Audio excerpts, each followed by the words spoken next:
सवाल किया था ना किसी ने बेटा, वो सवाल में क्या सवाल किया था आपने? नोबल गैसेस से रिलेटेड किया था मैंने। हाँ, नोबल गैसेस। देखो नोबल गैसेस जो होती है, नोबल गैसेस का सीन ही अलग है, उनका सीन बाकी सबसे बहुत डिफरेंट है। नोबल गैसेस की इलेक्ट्रोनेगेटिविटीज की वैल्यूज होती हैं जीरो। क्या होती हैं इलेक्ट्रोनेगेटिविटीज की वैल्यूज? जीरो होती हैं। मिसाल मतलब इसकी वजूहात ये हैं, बेसिकली उनकी इलेक्ट्रोनेगेटिविटीज की वैल्यू जीरो होती हैं, इलेक्ट्रॉन एफिनिटी की वैल्यू जीरो होती हैं, आयनाइजेशन पोटेंशियल इंतहाई दर्जे पर हाई है, बहुत इंतहाई दर्जे पे, कि इलेक्ट्रॉन निकालने का तो आप सोच ही नहीं सकते। बात समझ रहे हैं? इलेक्ट्रॉन रिलीज कराने के लिए आप सोच ही नहीं सकते, आयनाइजेशन पोटेंशियल इतनी ज्यादा हाइट पे है। बात समझ रहे हैं? वजूहात क्या है कि उन गैसेस को किसी की जरूरत ही नहीं है। क्या उन्हें इलेक्ट्रॉन लेने की जरूरत है? सर हाँ बेटा बोलो। उनका ऑक्टेट कंप्लीट है ना? यही तो बात है, उन्हें इलेक्ट्रॉन लेने की किसी से ज़रूरत ही नहीं है, क्योंकि उनका तो ऑक्टेट कंप्लीट है। और जब किसी एलिमेंट की सारी ख्वाहिशात, किसी एलिमेंट की सारी नीड्स पूरी हो, तो वो लाजमी बात है क्यों इन बेकार के चक्करों में पड़ेगा कि इलेक्ट्रॉन लूज कराऊं या इलेक्ट्रॉन गेन करूं या मैं इलेक्ट्रॉन को अट्रैक्ट करूं। तो इस वजह से उनकी इलेक्ट्रोनेगेटिविटीज़ की वैल्यूज़, उनकी इलेक्ट्रॉन एफिनिटी की वैल्यूज़, कुछ थर्मोडायनेमिकल प्रॉपर्टीज़ होती हैं आपकी, जो उनकी होती हैं बेसिकली ज़ीरो। और आयोनाइजेशन पोटेंशियल उनकी इंतहाई दर्जे पर हाई होती है। उनकी आयोनाइजेशन पोटेंशियल कैसी होती है? इंतहाई दर्जे पर हाई हो रही होती है। बात यहाँ तक आप मेरी समझ रहे हैं? अगर मैं किसी पीरियड में चलता हूँ ना आगे, तो आयोनाइजेशन पोटेंशियल आपकी किसी भी पीरियड के अंदर जब हम आगे जाते हैं तो वो कम हो रही होती है, लेकिन किसी भी पीरियड में जब हम आगे जा रहे होते हैं तो इलेक्ट्रोनेगेटिविटी बढ़ रही होती है। इलेक्ट्रोनेगेटिविटी क्या हो रही होती है? बढ़ रही होती है। बात आप मेरी समझ रहे हैं? सर तो इसका तो नोबेल गैसेस की इलेक्ट्रोनेगेटिविटी ज्यादा होनी चाहिए थी। हाँ, ये बिल्कुल सही सवाल है कि नोबेल गैसेस की इलेक्ट्रोनेगेटिविटी बिल्कुल ज़्यादा होनी चाहिए थी। मसला यही तो है कि उनकी इलेक्ट्रोनेगेटिविटी इतनी ज़्यादा हो नहीं सकती, क्योंकि उनका लास्ट शेल कंप्लीट है। क्या उनके पास स्पेस है, अगला कोई शेल है, खाली जगह है कि वो इलेक्ट्रॉन को भरने की कोशिश करें? देखो आप अपने घर में एक जगह पे आप शिफ्ट हुए, मिसाल के तौर पे घर खाली है, आपके पास जगह है ना, तो आप उस जगह को भरने के लिए सोच सकते हैं ना। लेकिन आप घर में रह रहे हैं, एवरीथिंग इज प्लेस्ड बिल्कुल पीसफुली, हर चीज अपनी जगह पे रखी हुई है, तो क्या आप फजूल की चीजें लाके घर में भरना शुरू कर देंगे? दीवार तोड़ के अगले के घर में घुस जाएंगे कि यार मेरे पास जगह खत्म हो गई थी, मैं आपके पास आ गया? ऐसा तो नहीं कर सकते ना। उनका ऑक्टेट ही कंप्लीट है, तो उनके पास स्पेस ही नहीं है। भाई हर एलिमेंट के बाद लास्ट सेल है, उसमें कुछ जगह है, इसी की वजह से तो उसकी नीड है। बात समझ रहे हैं आप मेरी या नहीं समझ रहे? यस सर, समझ में आ गई। एलिमेंट का लास्ट शेल है वो इनकम्प्लीट है, उसी की वजह से उसकी नीड है। और उसी नीड की वजह से तो आपने ये बात को देखा कि यार जब नीड है तभी तो आपके मामलात बदल रहे हैं।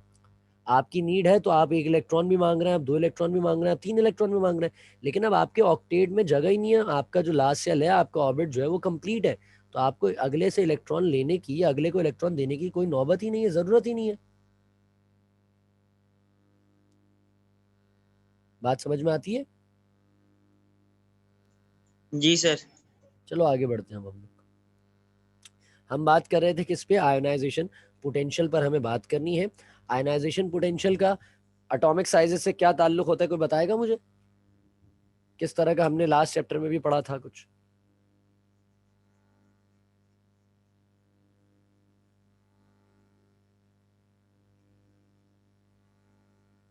क्या ताल्लुक क्या होता है आयनाइजेशन पोटेंशियल का एटॉमिक साइजेस से? क्या ताल्लुक? आयनाइजेशन पोटेंशियल तो जानते हैं ना सारे, the minimum amount of energy which is required to remove an electron.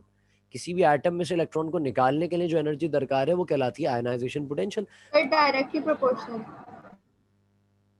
क्या होता है ionisation potential? Sir directly proportional होता है ना रिलेशन एटॉमिक साइजेस से। एटॉमिक साइजेस से कैसी होती है आयनाइजेशन पोटेंशियल? डायरेक्टली प्रोपोर्शनल होती है, क्योंकि जब एटम का साइज बड़ा होता जाएगा तो उसकी फोर्स ऑफ अट्रैक्शन जो उनके दरमियान मौजूद है वो आहिस्ता आहिस्ता कम होती जाएगी। तो अब हमें इस चीज़ को बदलना पड़ेगा। हम अपनी चीज़ को अब किस अंदाज से लिखेंगे? अब हम लिखेंगे that ionisation potentials is directly proportional to atomic. तो अब क्या आयनाइजेशन पोटेंशियल डिक्रीज होगी या इंक्रीज होगी, बताओ? If you go down the group, increase. तो हम लिख के बता दिया भाई ionisation potential increases from top to bottom if we go down the group. बात समझ रहे हैं, यानी कि एटम का साइज बढ़ता जा रहा है, और इसका रीजन भी हम क्या देंगे, due to the increase in the atomic sizes, due to the increase in the atomic sizes. बात यहां तक आप मेरी समझ रहे हैं? जैसे जैसे एटॉमिक साइज बढ़ता जाएगा वैसे वैसे आपकी Yes. आयोनाइजेशन पोटेंशियल भी एटम की बढ़ती चली जाएगी। बात यहां तक समझ में आती है?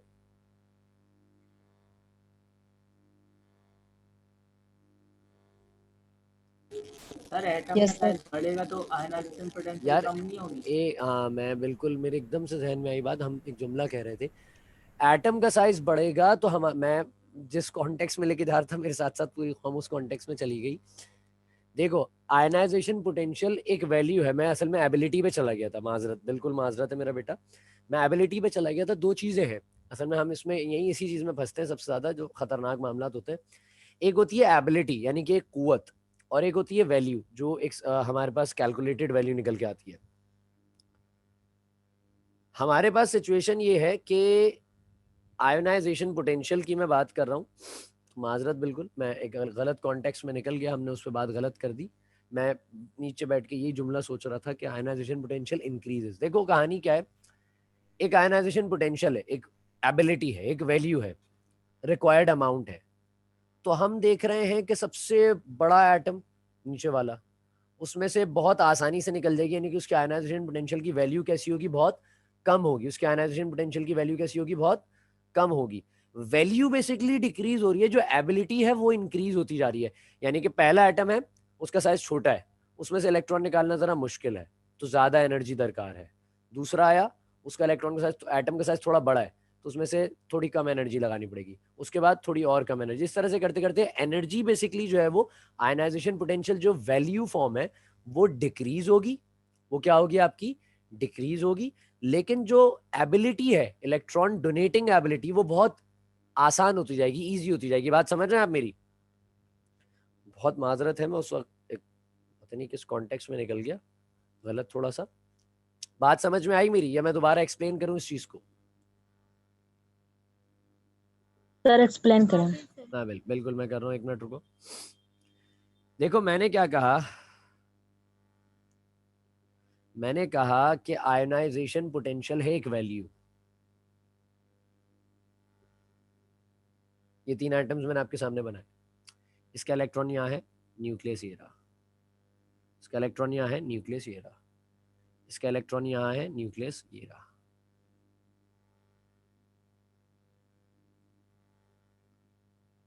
अट्रैक्शंस क्या है, ये अट्रैक्शन है न्यूक्लियस और लास्ट सेल के इलेक्ट्रॉन के दरमियान, ये अट्रैक्शन है, ये अट्रैक्शन है, ये अट्रैक्शन है। बात समझे? अट्रैक्शन आहिस्ता आहिस्ता इलेक्ट्रॉन दूर होता जा रहा है, इलेक्ट्रॉन, लास्ट सेल का इलेक्ट्रॉन दूर होता जा रहा है, एटम का साइज बढ़ता जा रहा है, लास्ट सेल इलेक्ट्रॉन दूर होता जा रहा है, तो इनकी अट्रैक्शन भी आहिस्ता आहिस्ता कैसी होती जा रही है, वीक या स्ट्रॉन्ग, बताओ? Sir weak. सही, अट्रैक्शन, अच्छा अट्रैक्शन वीक होती जा रही है हमारे पास।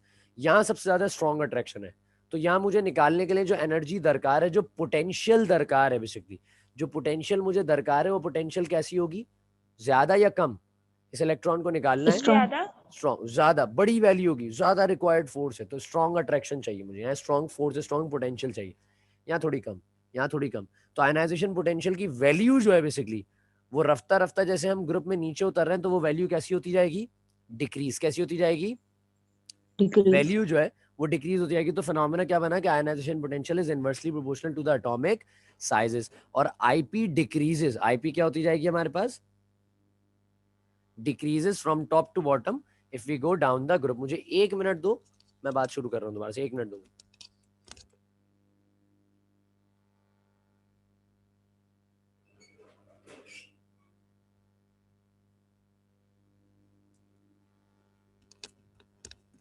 अब बात समझ में आई भाई सबको? बात समझ में आ गई बेटे? जी सर। या भी कोई मसाइल है? बहुत माजरत है, मैं बिल्कुल जो है वो गलत कॉन्टेक्स्ट में निकल गया उस वक्त, मेरे जहन में पता नहीं क्या बात चल रही थी, तो मैं उस चक्कर में वहां निकल। आयनाइजेशन पोटेंशियल सबको समझ में आ गई? यहाँ तक बात सबको क्लियर है?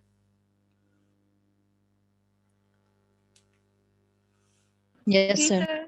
अच्छा आओ अब हम बात कर लेते हैं इलेक्ट्रोपॉजिटिविटी पे, जो हमारा बेसिकली नेचर है, एक मेटालिक कैरेक्टर है, हम उस पर बात कर लेते हैं।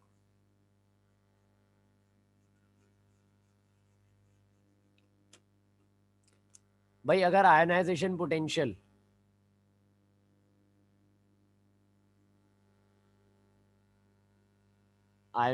पोटेंशियल की वैल्यू हमारे पास हो रही है कैसे, डिक्रीज। क्या हो रही है हमारे पास, डिक्रीज हो रही है। If we go down the group, हमारे पास आयनाइजेशन पोटेंशियल डिक्रीज हो रही थी, क्योंकि एटॉमिक साइजेस क्या हो रहे थे, इंक्रीज। एटॉमिक साइजेस क्या हो रहे थे, इंक्रीज हो रहे थे। बात समझ रहे हैं? सबसे पहला एटम सबसे छोटा एटम था, सबसे पहला एटम जो था हमारे ग्रुप में वो सबसे छोटा था, तो उसकी अट्रैक्शन सबसे ज्यादा स्ट्रांग थी। लेकिन जैसे जैसे नीचे उतरते गए एटम का साइज बड़ा होता गया, अट्रैक्शन कम होती गई, और इलेक्ट्रॉन निकालने के लिए जो पोटेंशियल दरकार थी उसकी वैल्यू भी हमारी रिक्वायरमेंट कम होती है। बात समझ में आती है? जी सर। अच्छा, अब मुझे इस आयनाइजेशन पोटेंशियल के कॉन्सेप्ट को समझते हुए, मैंने आपको कॉन्सेप्ट समझा दिया कि ऊपर से नीचे की तरफ उतरते हैं तो आप इलेक्ट्रॉन आसानी निकाल सकते हैं। ऊपर से नीचे उतरते हुए आसानी है या नीचे से ऊपर जाते हुए आसानी है, बताइए। जब हम किसी ग्रुप में ऊपर से नीचे। हाँ, किसी ग्रुप में ऊपर से नीचे की जानिब उतरते हैं तो हमारे लिए इलेक्ट्रॉन निकालने में आसानियां पैदा हो रही होती हैं। बात यहां तक समझ रहे हैं आप? तो अगर ऊपर से नीचे से उतरते हुए आसानियां पैदा हो रही हैं, तो ये जो इलेक्ट्रोपॉजिटिविटी है, यानी कि मेटालिक नेचर है, मेटालिक कैरेक्टरिस्टिक है, ये इसका क्या सीन होगा डाउन द ग्रुप? अगर मैं उतरूं फ्रॉम टॉप टू बॉटम, ये क्या होगी, इंक्रीज या decrease? Sir down the group increase होगी। इंक्रीज होगी, क्योंकि हम देख रहे हैं भाई कि एटम में जब हम नीचे की जानिब उतर रहे हैं, किसी भी ग्रुप में हम नीचे की जानिब उतर रहे हैं, तो हमने देखा कि एटम के साइजेस बढ़ते जा रहे हैं। एटम के साइजेस क्या बढ़ते जा रहे हैं कि भाई एक एटम छोटा, उससे बड़ा आया, उससे अगला बड़ा आ गया, एटम के साइज बड़े होते जा रहे हैं। तो यहाँ पोटेंशियल बहुत ज्यादा दरकार थी इलेक्ट्रॉन निकालने के लिए, यहाँ थोड़ी कम हो गई, यहाँ उससे और कम पोटेंशियल हो गई। तो जैसे जैसे आयनाइजेशन पोटेंशियल हमारी वैल्यू डिक्रीज होती जा रही है, तो इलेक्ट्रॉन निकालना आसान होता जा रहा है। तो electropositivity is directly proportional to atomic sizes. जैसे जैसे एटम बड़ा होता जाएगा, इलेक्ट्रोपॉजिटिविटी, अब ये है एबिलिटी, बात समझ रहे हैं? ये क्या है, ये एबिलिटी है, ये एक एटम की एबिलिटी है to give out an electron. एक एटम अपने अंदर से इलेक्ट्रॉन को निकाल दे, ये उसकी एबिलिटी है इलेक्ट्रोपॉजिटिविटी, जो कि बेसिकली एक कैरेक्टरिस्टिक है, जिसमें हम, जैसे मैंने कहा ना, आयनाइजेशन पोटेंशियल एक वैल्यू है और एक रेफरेंस में एक एबिलिटी है। तो यहाँ पर हमारी ईपी जो है वो इलेक्ट्रोपॉजिटिविटी हमने बता दिया, increases from top to bottom if we go down the group due to increases in atomic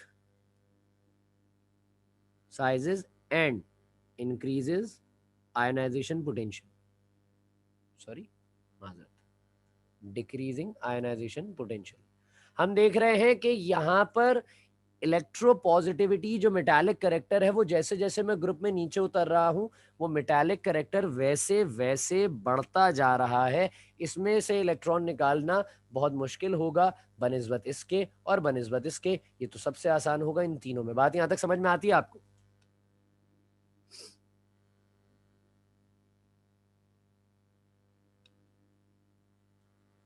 बात यहाँ तक सबको समझ में आती है? Yes sir.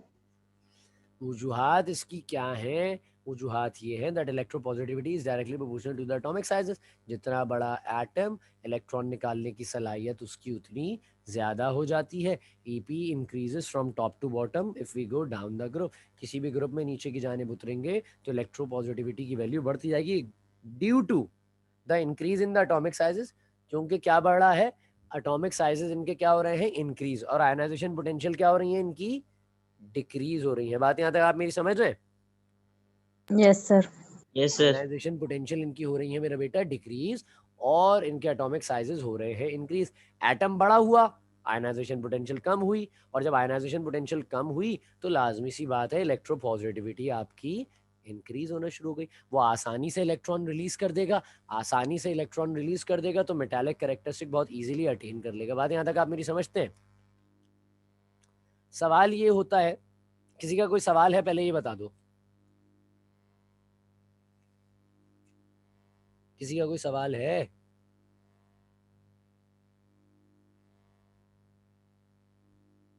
No sir.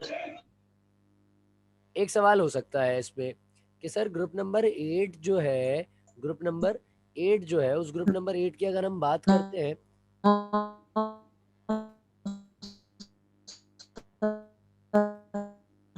जमीरा आवाज नहीं आ रही बिल्कुल, तुम्हारा नेट शायद लैग कर रहा है बेटा। बाकी सबको मेरी आवाज क्लियर आ रही है? मेरे नेट का तो इशू नहीं हो रहा? जी सर, आपकी सही यस है। सर। हाँ, सवाल क्या हो सकता है? सवाल सिर्फ ये हो सकता है कि सर ग्रुप नंबर 8 के जो एलिमेंट्स हैं, उन 8 के एलिमेंट्स को हम देखते हैं कि सर वो तो इलेक्ट्रॉन रिलीज ही नहीं करते। देखो मैंने कहा electropositivity is a nature which is mean to be a metallic nature, यानी कि मेटल्स में पाए जाने वाला नेचर है बेसिकली ये। तो ये मेटालिक नेचर है, मेटल की करेक्टरिस्टिक है। बात समझ आ मेरी? मेटल की करेक्टरिस्टिक है, तो ये मेटल्स के अंदर खासा पाया जाता है, वो तो है ही नॉन मेटल्स। और फिर दूसरी बात ये, अच्छा बेटा इंशाल्लाह लजीज, किसने कहा है ये? आयशा। आयशा बेटा इंशाल्लाह देखते हैं। तो हाँ, क्या कह रहा था मैं कि वो नोबल गैसेस हैं, वो तो है ही नॉन मेटल, सबसे पहली बात। दूसरी बात क्या है, नॉन मेटल्स होने के बाद भी उनके साथ दूसरा मामला ये है कि उनका ऑक्टेट तो है कंप्लीट, तो उनको इलेक्ट्रॉन देने की क्या जरूरत है? इलेक्ट्रॉन तो कोई भी एटम तब देता है ना जब वो देखता है कि यार मेरे पास इतने इलेक्ट्रॉन्स हैं और वो जो है वो मेरा शेल कंप्लीट नहीं करवा सकते, तो मैं आसानी जो है वो इलेक्ट्रॉन लूज कर दूंगा तो सेकंड शेल पे आ जाऊंगा। अच्छा, इसमें सबसे प्यारा मजेदार फैक्टर क्या है? आप मुझसे ये कहें कि sir group number 5, group number 6, group number 7, इनके अंदर तो सर इलेक्ट्रॉन लूज करने वाली एबिलिटी होती ही नहीं है। मतलब सर ऑक्सीजन तो कभी भी इलेक्ट्रॉन लूज, क्या इलेक्ट्रॉन लूज करते हुए देखा कभी किसी ने ऑक्सीजन को? हाँ भाई, कभी किसी ने गौर किया? कभी ऐसा रिएक्शन देखा जिसके अंदर यस सर। इलेक्ट्रॉन रिलीज कर रहा है ऑक्सीजन? नहीं कर रहा, क्योंकि इलेक्ट्रॉन रिलीज नहीं करता। इसीलिए तो हमने कहा कि जब हम नीचे की जानिब उतरते हैं, जब हम नीचे की जानिब उतरते हैं तब हमारे पास होता यह है कि इलेक्ट्रोपॉजिटिविटी की एबिलिटी बड़ी होती है। और हर ग्रुप में तुम जब नीचे देखोगे ना तो नीचे मेटल्स पड़े होते हैं। नीचे क्या पड़े होते हैं बेटे? मेटल्स। यानी कि मैं कार्बन के ग्रुप की बात करूं, मैं कार्बन के ही ग्रुप की बात करूं तो carbon is a non metal, silicon, germanium metalloids और टिन और लेड मेटल्स। ऑक्सीजन के ग्रुप की बात करूं तो आखिर में आपके पास मेटल्स मिलेंगे। मैं बात नाइट्रोजन के ग्रुप की बात करूं तो वहां पे आपके पास नाइट्रोजन, फास्फोरस, आर्सेनिक, एंटीमनी और बिस्मुथ, ये आपको मेटल्स मिल गए। मैं ऑक्सीजन के ग्रुप की बात करूं तो सेलेनियम, पोलोनियम और टेलरियम मेटल्स मिल गए। बात समझ रहे हैं आप मेरी? तो आखिर में हमेशा मेटल्स ही पड़े हुए जहाँ पे हायर लेवल ऑफ इलेक्ट्रोपॉजिटिविटी है उस ग्रुप की। बात समझ रहे हैं? तो बहुत आसानी से इलेक्ट्रॉन रिलीज कर देते हैं, लेकिन ऊपर नॉन मेटल्स है, इस वजह से इलेक्ट्रोपॉजिटिविटी की वैल्यू ऊपर वाले एटम्स में कम होती है। हमने कहा ना as you go down the group electropositivity increase हो रही होती है। तो इंक्रीज होने की वजह यही है क्योंकि नीचे क्या पड़े हुए? मेटल्स पड़े हुए। बात समझ रहे हैं आप मेरी? जी सर। किसी का कोई सवाल?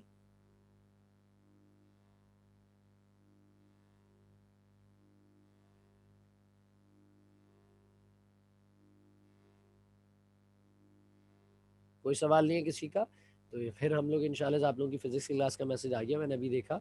इंशाल्लाह से हम लोग यहीं से अपनी बात को, ग्रुप ट्रेंड्स को कंटिन्यू करेंगे। सही, इंशाल्लाह अजीज इन द नेक्स्ट क्लास। बहुत शुक्रिया, अस्सलाम वालेकुम। मैं बेटा आयशा भी देखता हूँ, इंशाल्लाह कोशिश करूँगा आज अपलोड कर दूँ।